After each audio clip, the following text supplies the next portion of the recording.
ሱብሃንአላህ እሱ ዘንድ አንድ ታካሚ 500 ብር አውጥቶ ለካርድ ይገባል።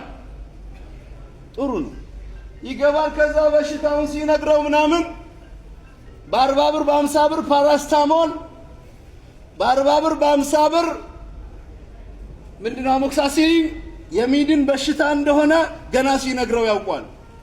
ከዛስ ኤምአርአይ አትራሳውንድ ቀበተሴ ወረቀቱን በሙሉ በምን ይሞላዋል? በምርመራ። ይሄ ሁሉ እኮ የማያስፈልግ እንደሆነ አቅሉ ያውቋል።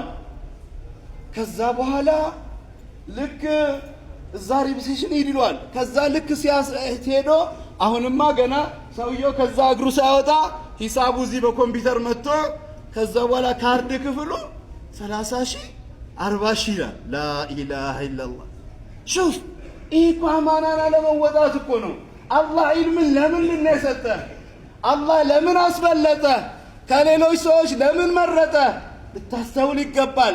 ይሄንን የሰጠህን አንጎል አላህ ቢነሳ ቢወስድብህ ቢያዞርብህ በየትኛው እውቀትና በየትኛው ማንነትህ ነው ይሄን አላህ የሰጠህን ኒዕማ ልትመልሰው የምትችለው?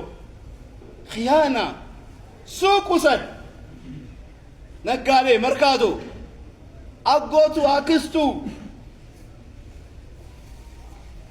ስጋ እያማረው ሽሮ በልቶ በታክሲ መሄድ እያማረው ከመርካቶ አጠና ተራ በእግሩ ሄዶ እንደምንም አጠራቅሞ ሱቅ ይከፍታል።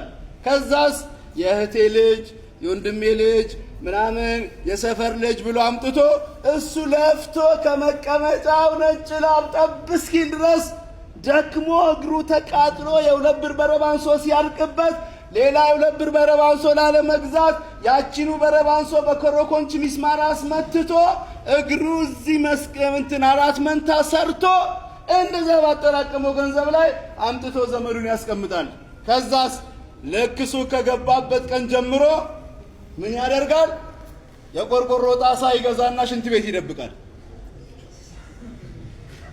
አልገባችሁም መሰለኝ። ለምን? ከዛ ከተቀመጠበት ሱቅ እየቀሸበ ሊያጠራቅም። በዘመናችን ደግሞ ከጎን ለራሱ እቁብ ይገባል። ከጎን ለራሱ ለባሉካው እንዳትነግረው ይላል። ባሉካው በቀን 1,000 ብር ሚጥል ከሆነ እቺን 100 ብር ለኔ በሚስጥር ያዝልኝ ነው። ነስአሉላህ ሰላመተ ወልዓፊያ። አካውንት ይከፍታል ባንክ። ያንን በአማና ያስቀመጠውን ባሉካውን አይኑ እያየ በክሪክ ያወርደዋል፣ እንዲከስር ያደርገዋል።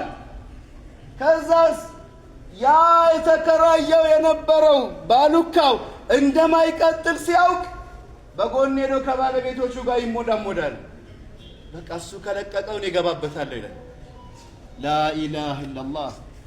አማና ወለዚነ ሁም ሊአማናቲሂም ወዐህዲሂም ራዑን። አላህ የኔ ባሪያዎች አማናን የሚጠብቁ ናቸው። የገንዘብ አማና፣ የስልጣን አማና፣ የእውቀት አማና፣ የጌታህ አማና፣ የነፍስህ አማና። አማና ከባድ ነገር ነው። ከማ ቃለ ረሱሉላህ ሰለላሁ ዐለይሂ ወሰለም